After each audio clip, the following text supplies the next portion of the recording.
Sa mundo ng anime, ang mga epic battles sa mga powerful characters ay nakakaengganyo sa mga manonood.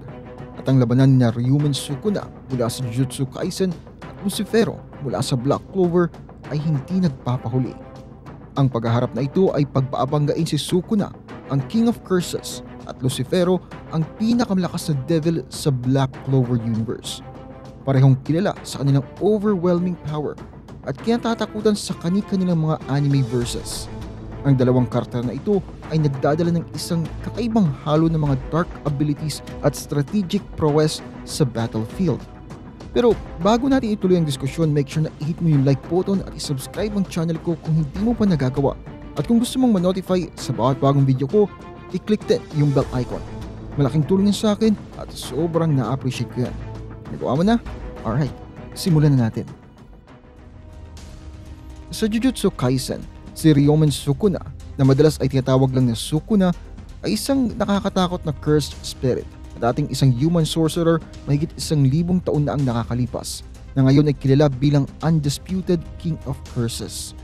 Ang kanyang legendary status sa series ay sinusuportahan ng kanyang historical at mythological origins na umuhugot ng inspirasyon mula sa Japanese folklore, kung saan si Sukuna ay isang demonyo na may sobrang lakas na kapangyarihan.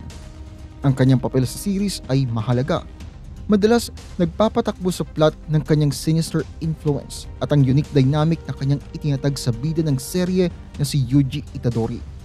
Ang karakter niya ay umiikot mula sa pagiging masamang puwersa patungo sa pagiging isang nakakaintrigang anti-hero na bumubuo sa kwento at sa mga hamon na kinakaharap ng mga Jujutsu sorcerers. Sa kabilang banda naman, si Lucifero sa Black Clover ay itinuturing na pinakamalakas na uri ng demonyo, sumisimbolo ng purong kasamaan at lakas. Ang pagpasok ni Lucifero sa serye ay nagdulot ng malaking pag-angat sa mga hamon at kalakaran ng mahika. Hindi tulad ni Sukuna na ang kasaysayan ay malalim na nakabaon sa lore ng series, ang pinagmulan ni Lucifero ay medyo mas mahiwaga na nakabalot sa mga misteryo ng underworld. Ang impluwensya niya ay nararamdaman sa buong mundo ng Black Clover sa pamamagitan ng kanyang nakakatakot na mahika at ang panganib na dala nito sa Clover Kingdom pati na rin sa mas malawak na mundo. Ang presensya ni Lucifero sa series ay hindi lamang isang patotoo sa kanyang raw power, kundi pati na rin sa lalim ng kasamaan na kailangan lampasan ng mga bida, na ginagawa siyang isang pangunahing karakter sa kwento ng laban ng kabutihan at kasamaan. Si Sukuna ay isang nakakatakot na curse na kilala sa kanyang walang katulad na prowess sa Jujutsu Kaisen.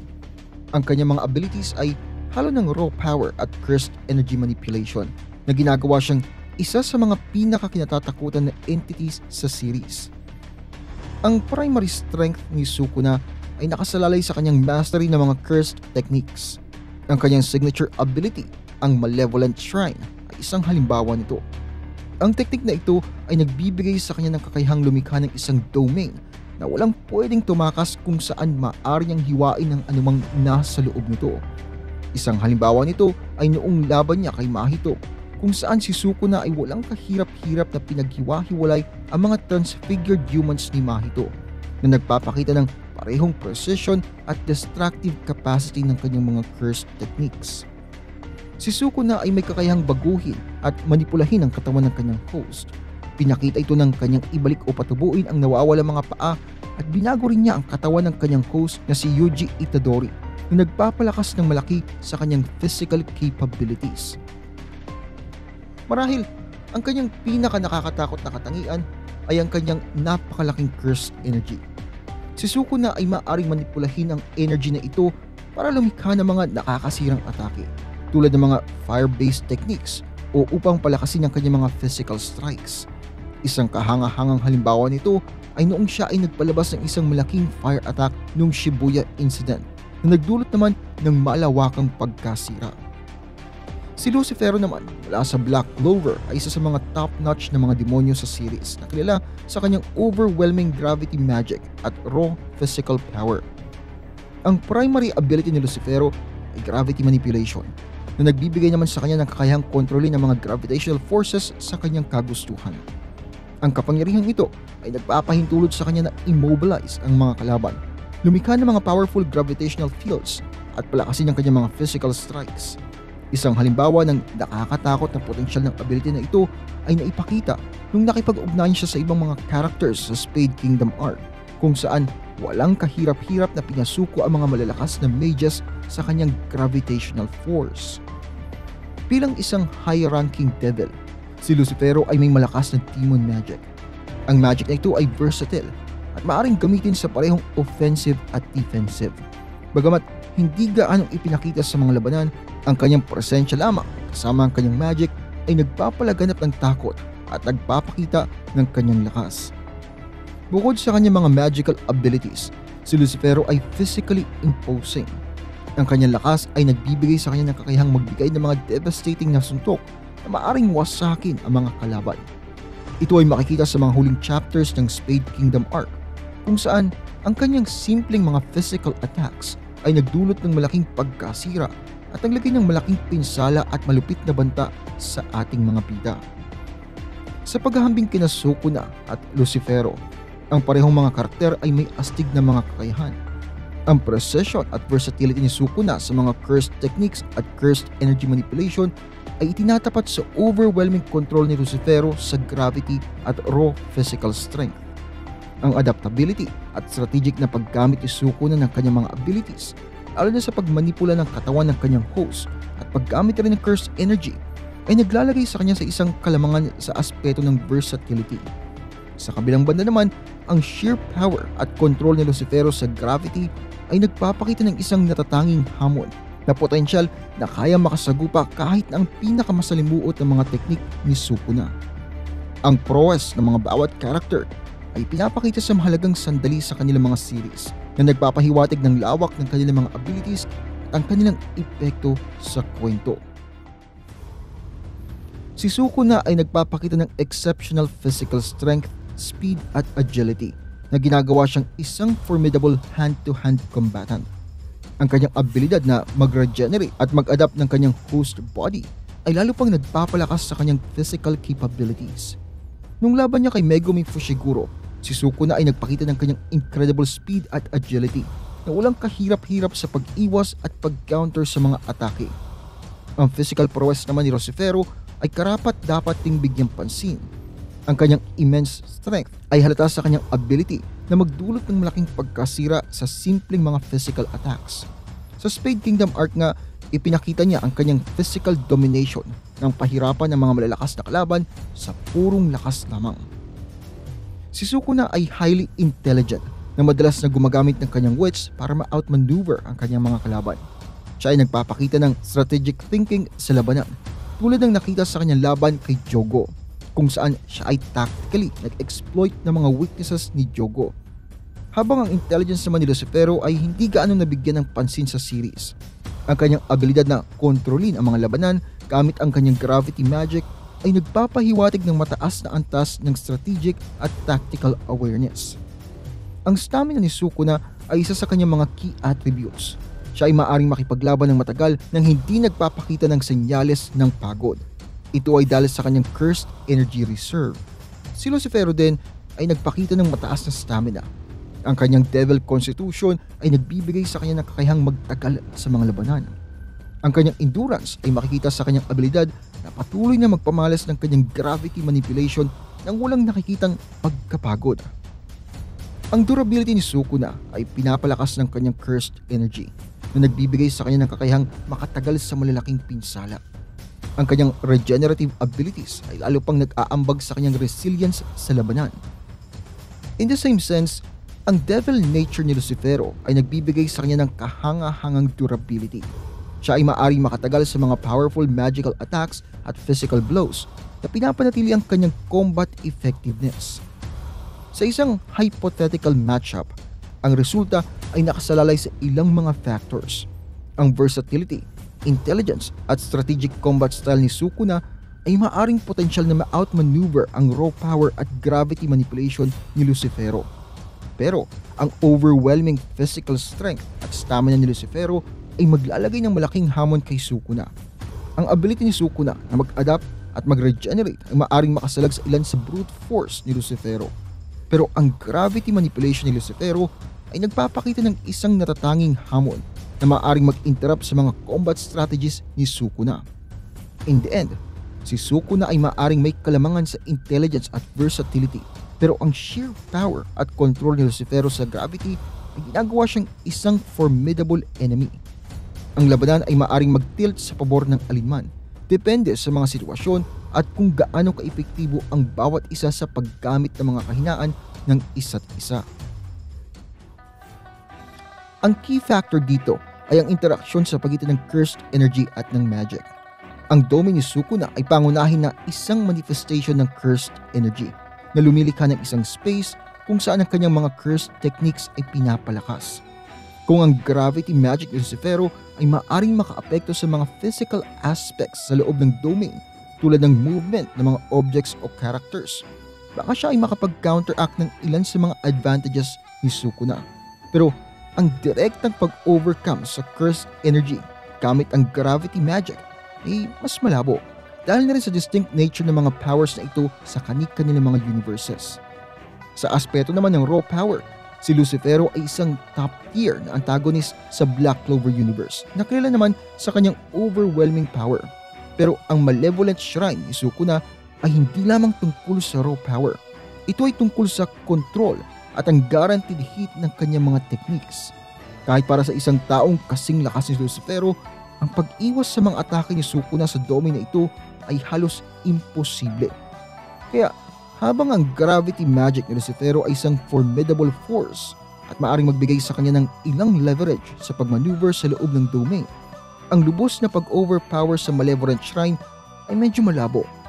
Ang domain ni Sukuna ay dinisenyo na maging isang space kung saan siya ang naghahari at ang kanyang mga cursed techniques, lalo na sa enhanced state, ay malamang na mag-dominate. Ang time dilation ay magbibigay kay Lucifero ng kakayahang magpabagal ng oras na maaaring makaapekto sa mga movements at reaction ni Sukuna. Ito ay isang significant advantage dahil maaaring itong ma-disrupt ang flow ng labanan at magbigay kay Lucifero ng upper hand sa aspeto ng maneuverability at attack timing. Si Sukuna, na kilala sa kanyang immense speed at agility, ay mahihirapan sa abilidad na ito. Habang siya ay exceptionally fast, ang pag-operate sa isang slowed time field ay iba sa simpleng paggalaw ng mabilis. Ang effectiveness ng speed ni Sukuna sa senaryo na ito ay depende sa kung gaano kalaki ang maaaring baguhin ni Lucifero sa flow ng oras. Kung ang time dilation ay malaki, kahit ang remarkable speed ni Sukuna ay maaaring hindi maging sapat para tuluyang madikit ang epekto. Pero mahalaga rin isaalang-alang ang adaptability at tactical prowess ni Sukuna. Kilala siya sa kanyang cunning at strategic thinking. Si Sukuna ay maaaring mabilis na makilala ang pagbabago sa flow ng oras at mag-adjust ng kanyang strategy ayon dito. Ito ay maaaring sa pamamagitan ng paggamit ng mas mabilis o area of effect ng mga atake na hindi gaano umaasa sa speed. Bukod pa dito, ang cursed energy at techniques ni Sukuna ay versatile at maaaring potensyal na gamitin para ma-counter o mabawasan ang epekto ng time dilation. Kung si Lucifero ay makapag-maintain ng time dilation at makapag-capitalize sa mga mabagal na kalaban, makakakuha siya ng isang significant advantage na maaaring humantong sa kanyang pagkapanalo. Pero kung si Sukuna ay mabilis na makapag-adjust ng kanyang tactics at epektibong gamitin ang kanyang mga cursed techniques para ma-counter ang time manipulation, maaari niya mabaliktad ang sitwasyon kay Lucifero. Habang ang time dilation ni Lucifero ay nagpapakita ng isang formidable challenge, ang adaptability, speed at strategic cunning ni Sukuna ay hindi dapat maliitin.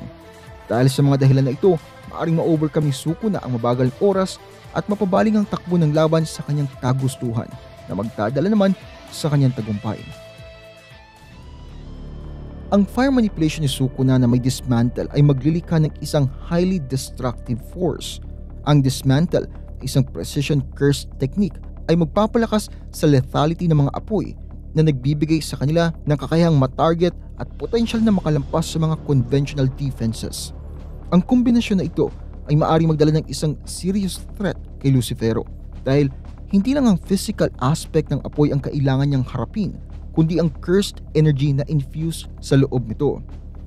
Ang anti-magic ni Lucifero sa kabilang banda ay isang powerful tool para sa nullification. kung ang anti-magic niya ay maaaring effectively manegate ang cursed energy component ng mga flames ni Sukuna, malaki ang mababawas sa atake. Pero ang unique nature ng cursed energy ni Sukuna, lalo na kapag sinama sa kanyang fire manipulation, ay maaaring magdala ng isang challenge sa anti-magic defenses. Ito ay isang tanong kung ang anti-magic ba ay maaaring fully na manegate ang cursed aspect ng mga flames o kung ang ilang bahagi nito ay maaaring makalusot o maka-overwhelm sa mga defenses ni Lucifero. Sa pag-iisip ng mga factors na ito, ang labanan ay malamang na intense at closely contested. Pero ang abilidad ni Sukuna na mag-imbue ng kanyang fire manipulation na may dismantle na lumilikha ng isang unique at powerful cursed flame ay maaaring magbigay sa kanya ng isang edge, habang ang anti-magic naman ni Lucifero ay formidable. Ang specific at potent nature ng atake ni Sukuna ay maaaring maging overwhelming. Kaya sa senaryo na ito, si Sukuna ay maaaring lumabas bilang panalo. Ang kanyang abilidad na mag-enhance ng kanyang apoy na may precision curse technique ay maaaring sapat na para makapasok sa anti-magic defenses ni Lucifero at magdulot ng critical strike. Ang overwhelming speed ni Sukuna ay isang highly effective escape at maneuvering technique na nagbibigay sa kanya ng kakayahang mag-warp out sa mga difficult situations. Pero ang gravity field ni Lucifero ay hindi lamang isang physical barrier, kundi isang puwersa na nagmamanipula sa fundamental laws of nature na malaki ang epekto sa movement at pati na rin sa fabric of space sa loob ng kanyang influence. Kung ang gravity field ng Lucifero ay sapat ang lakas para madisrupt ang spatial movement ng malaki, ito ay maaaring makasagabal sa ability ni Sukuna na mag-activate o effectively na gamitin ang kanyang bilis.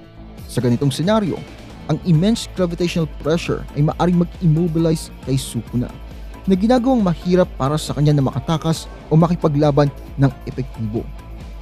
Sa kabilang banda, kung si Sukuna ay mabilis na makikilala ang threat at gamitin ang kanyang bilis bago mag-take effect ang full force ng gravity field, baka makatakas siya o makapag-counter-attack. Ito ay mangangailangan ng extremely fast reaction at decision making sa bahagi ni Sukuna na isinasaalang-alang ang overwhelming nature ng gravity manipulation ni Lucifero. Dahil sa immense power ng gravity field ni Lucifero at ang kanyang potensyal na ma-disrupt kahit ang mga spatial abilities, si Lucifero ay malamang na lumabas bilang ang winner sa senaryo na ito. Kung matagumpay na mahuhuli si Sukuna at mapipigilan siya sa paggamit ng kanyang bilis, ang gravitational pressure ay maaaring mag-incapacitate kay Sukuna na humantong naman sa pagkapanalo ni Lucifero. Pero overall, sinong tingin mong mananalo? Ikaw ba ay Team Sukuna o Team Lucifero? Lagay mo naman sa comment section sa baba. Kung nagustuhan mong ginagawa ko dito, huwag kalimutan pindutin ang like button at mag-subscribe kung hindi mo pa nagagawa. At kung meron kang ilang anime na gusto mong i-cover, sulat mo lang dyan sa comment section at susubukan natin gawin yan. Salamat sa panonood at kita-kits tayo sa next video.